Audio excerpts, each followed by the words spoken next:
क्यों नहीं। एक नौजवान करीब आपको देखिए 2 लाख से ऊपर आदमियों को जो वादा किया, अपना रोजगार दिया है उन्होंने।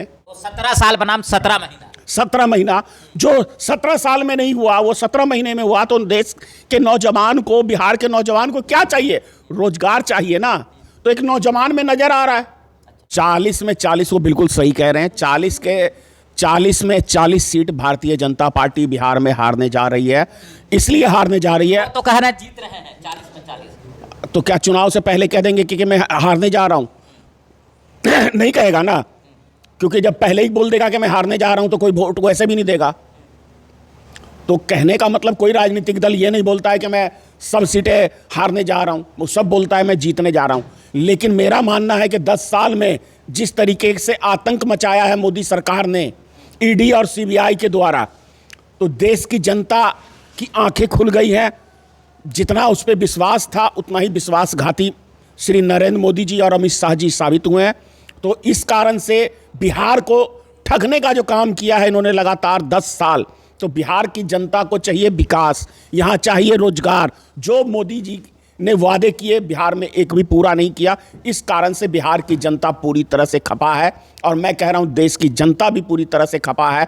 जो डकैती डालने का काम भारतीय जनता पार्टी ने अपने ईडी और सीबीआई के द्वारा लोगों को, मतलब उद्योगपतियों को डरा धमका के उनसे मोटी रकम ऐंठने का काम किया, विपक्षी पार्टियों के ऊपर जिस तरीके से उनकी पार्टियां तोड़ने का काम किया, तो देश की जनता की आंखें खुल गई हैं। देश की जनता बदलाव के मूड में है। आप कह रहे हैं कि देश की जनता की आंखें खुल गई हैं, मतलब लगता है कि 2024 में जो जिनकी आंखें खुली हैं वो इंडिया गठबंधन को सपोर्ट करेंगे। बिल्कुल 100% सपोर्ट करेंगे, और करना चाहिए। क्यों करना चाहिए? इसलिए कुछ लोग तो मोदी जी विकास के नाम पे आए थे, विनाश किया है। मोदी जी महंगाई के नाम पे आए थे, महंगाई आसमान छुआई है। मोदी जी रोजगार के नाम पे युवाओं के लिए आए थे, मोदी जी ने युवाओं को बेरोजगार किया है। तो किस बात के ऊपर इनको जनता मत देगी? बिहार में चाचा भी अब जो है से बीजेपी के साथ हैं, एनडीए के साथ हैं। लगता है कि कोई फर्क पड़ेगा? मतलब के करेक्टर जिसका एक बारी जनता के बीच में खराब हो जाए ना, तो फिर करेक्टर बन नहीं पाता है। नीतीश कुमार जी हो या कोई नेता हो या कोई व्यक्ति हो, जीवन लगता है करेक्टर बनाने में, और एक क्षण लगता है अपने करेक्टर को गंवाने में। तो माननीय नीतीश कुमार जी अपना चाल चरित्र सब खत्म कर चुके हैं, तो इसलिए कोई चांस नहीं है, कहीं भी चले जाएं।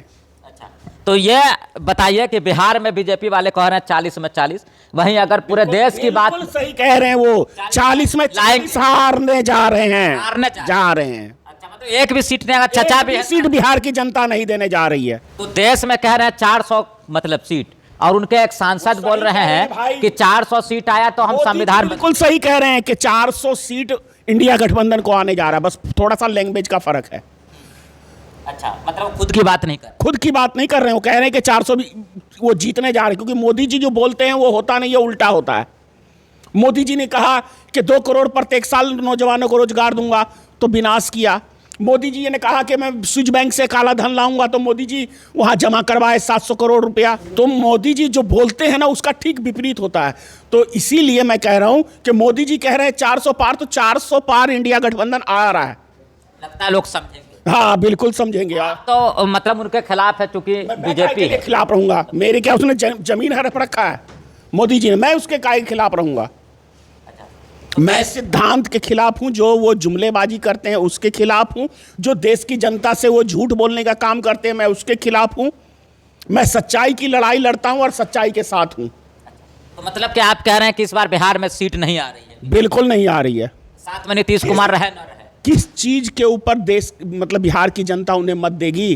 क्या काम कर दिए हैं ये तो बताइए। अच्छा, मतलब कहीं ना कहीं महागठबंधन को सपोर्ट कर रहे हैं। आप चाह रहे हैं बिहार में तेजस्वी आए, आप भी ये चाह रहे हैं? मतलब क्यों नहीं। एक नौजवान करीब आपको देखिए 2 लाख से ऊपर आदमियों को जो वादा किया, अपना रोजगार दिया है उन्होंने, वो 17 साल बनाम 17 महीना, 17 महीना जो 17 साल में नहीं हुआ वो 17 महीने में हुआ। तो देश के नौजवान को, बिहार के नौजवान को क्या चाहिए? रोजगार चाहिए ना। तो एक नौजवान में नजर आ रहा है। तो कहीं ना कहीं अगर देश की बात किया जाए तो देश में एक नेता है राहुल गांधी, जो लोगों से डायरेक्टली जुड़ने की कोशिश कर रहे हैं, पैदल यात्रा कर रहे हैं लगातार। वो महात्मा गांधी के बाद यदि कोई आंदोलन में मतलब इतना पैदल चलने का काम और देश को जोड़ने का काम कोई नेता किया है तो वो माननीय राहुल गांधी जी ने किया है। पर बीजेपी वालों ने तो पप्पू बना दिया ना इनको, मतलब कह तो रहे हैं पप्पू बना दिया था। आप सच्चाई को कुछ देर के लिए दबा सकते हैं, हमेशा के लिए नहीं। सच्चाई धरती का सीना चीर के बाहर आ जाएगी। तो मोदी जी की टीम ने जो उनको पप्पू बनाया था, मोदी जी का सीना चीर के राहुल गांधी अपने आप को साबित किए हैं कि मैं बेस्ट हूं, मैं बेहतर हूं, मैं देश के लिए जीता हूं, मेरा परिवार देश के लिए जीता है। मोदी जी नहीं है जो मोदी जी नहीं है जो अडानी और अंबानी के लिए जीते हैं। नेहरू परिवार देश के लिए कुर्बानी दिया है, देश के लिए जिया है। आप भी मानते हैं? बिल्कुल मानता हूं, राहुल गांधी को भी आप सपोर्ट, बिल्कुल सपोर्ट करता हूं। क्या खूबी अच्छा लगता है? उनके अंदर अवगुण ही कौन सा है? मेरी तरह सच्चाई की बात करते हैं, सच्चाई के लिए लड़ते हैं, इसलिए राहुल गांधी मुझे प्रिय हैं। राहुल गांधी को मतलब प्रिय मानते हैं? जी बिल्कुल। अच्छा, राहुल गांधी ने हर लोगों के लिए एक गारंटी मतलब करके उन्होंने एक मैनिफेस्टो जो है वो जारी किया है, युवाओं के लिए, बेरोजगारों के लिए, महिलाओं के लिए, किसानों के लिए। उनको उस चीज़ को आपने देखा है क्या? उसमें कितना दम है? क्या देश के लोग उस चीज़ को समझ पाएंगे? और नहीं समझ पा रहे तो देखिए, आपको याद होगा विश्व जब मंदी था पूरी दुनिया में, तो मनमोहन सिंह की सरकार थी हिंदुस्तान में।